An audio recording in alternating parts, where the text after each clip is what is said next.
Today, in my increasingly erratic and non-existent upload schedule, we are reviewing The Magic Riddle, an Australian animated film about Cinderella, complete with evil stepmother and stepsisters. Nothing's too good for my own darling daughters. So pretty, so dainty, so gay. It may also be about Snow White. Say, who's that?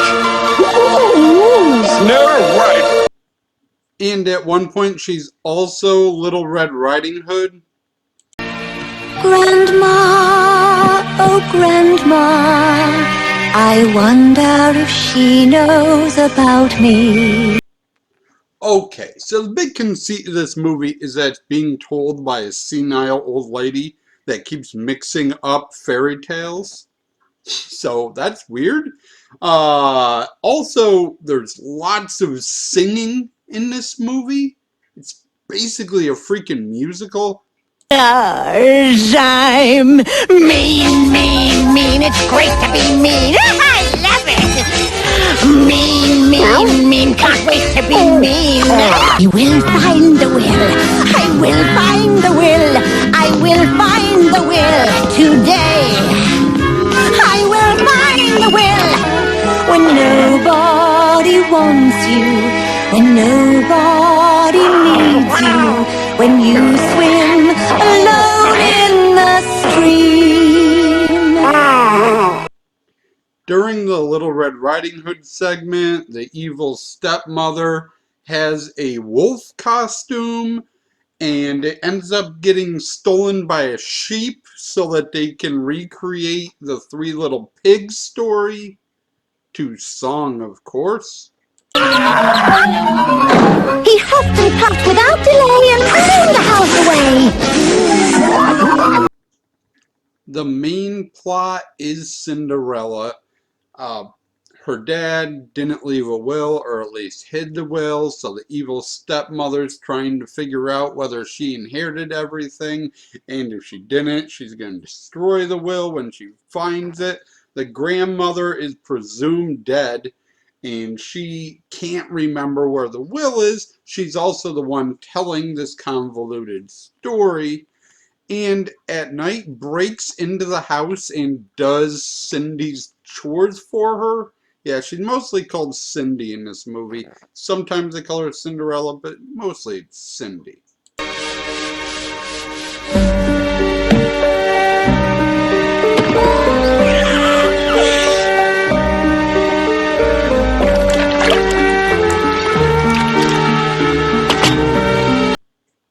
The Seven Dwarfs are in this movie.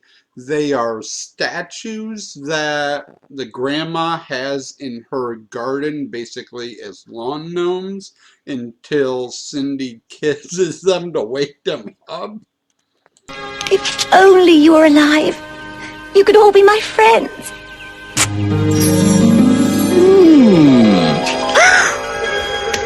I'm alive. My name is Goody. We call him Moody. After a bunch of craziness defeating the evil stepmother's dogs, Hansel and Gretel, and throwing her down a well, and the good guys win, okay? The good guys always win. It's a happy fairy tale. Yay! And yes, I know, in the original Little Mermaid, she turns into sea foam and actually loses. I reviewed that movie. Look for it, 1973 Japanese film, Hans Christian Andersen's The Little Mermaid. So, suck it. Overall, I think this movie would be really confusing for a young child. It mixes all these stories into the Cinderella story. The magic mirror from Snow White helps the evil stepmother. Pinocchio ends up marrying one of the stepsisters. The Ugly Duckling's in there. Sleeping Beauty's Shifting Castle is in there. I still enjoyed it. It's a cool art style. It is animation on top of live action. it interacts with the live action stuff to make it look like it's part of the world with it. And it's been manipulated to make it look like it's animated itself, but it's actual real scenes. So, pretty cool. The director is Jorm Gross. He did lots of animated stuff in the 70s and 80s. This is 91. The script is also by him. His brother did the music. Most of the writing, though, is credited to Hans Christian Andersen for The Ugly Duckling, Carlo Collodi for Pinocchio, and the Brothers Grimm for just about everything else. So yeah, it's a cool little idea to mix all these universes together. I liked a lot of the songs. Check it out. It might be a little confusing at points when they start throwing random stuff in there, but hell, make a drinking game out of it. Thank you for watching, and as always, I shall try to do better next time. Goodbye.